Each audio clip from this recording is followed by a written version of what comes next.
Martins, and today I'm going to be discussing the topic of painting, which is one of my personal favorite hobbies, and I love painting, so I want you all to love painting too, so we're going to talk about it. Um, First of all, imagination is probably the strongest and most basic part of painting. You have to imagine and create a thought, idea, concept, emotion in your head that you want to share with others. This is the base of painting. This is the point of painting, is just trying to communicate a beautiful image or idea with others that you appreciate and you want them to appreciate as well. So once you get your imagination going and you start to come up with ideas, concepts, emotions, other things that you want to convey to your audience, you are ready to start the painting process.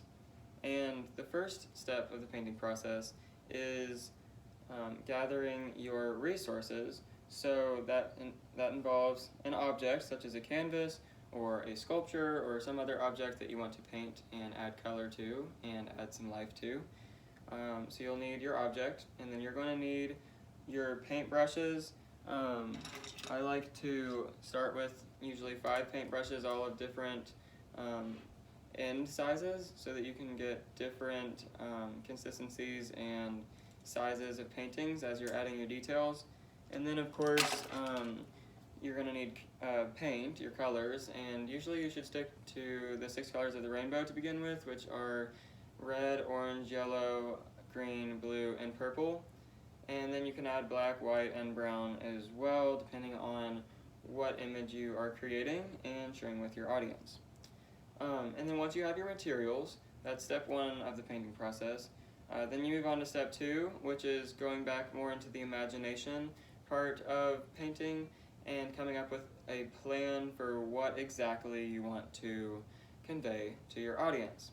So the imagination is the faculty or action of forming new ideas or images or concepts of external objects not present to the senses. So that's the definition of the imagination, and which means, like, as in how it said not present to the senses, that means that it's not happening in reality. You have to picture what you want to paint in your head before you can paint it, because the painting does not exist until you convey it onto a paper or object through your imagination. So that's step 2, is coming up with or imagining what you want to paint and coming up with a plan of how to convey that image. This is where step 3 comes into play, the actual painting process, which is where you choose your colors, like what colors you want to use, what shapes you want to use, what consistencies, textures you want to use while you're painting. So if you're going to want to convey more of a sad emotion or detail to your audience, you might want to use more gloomy colors, such as black, dark blue, gray, some of the more gloomy colors. If you want to convey a happy or positive message to your audience, you might use more vibrant and warm colors, such as red, orange, yellow, white, or anything that's going to be more vibrant and brings more sense of warmth and happiness and brightness to a picture. So as you're doing that, you're going to add your background first, depending on what you want to do with your color choices. And then after you have a background, a solid background for your painting, that's when you can start adding layered details on top of the painting. So you do a layer or a step and then let it dry. You can use a blow dryer if you would like to speed the process up. And then you add more details onto those layers and layer your paint on for the whole process. So I love painting, and I want you all to love painting too.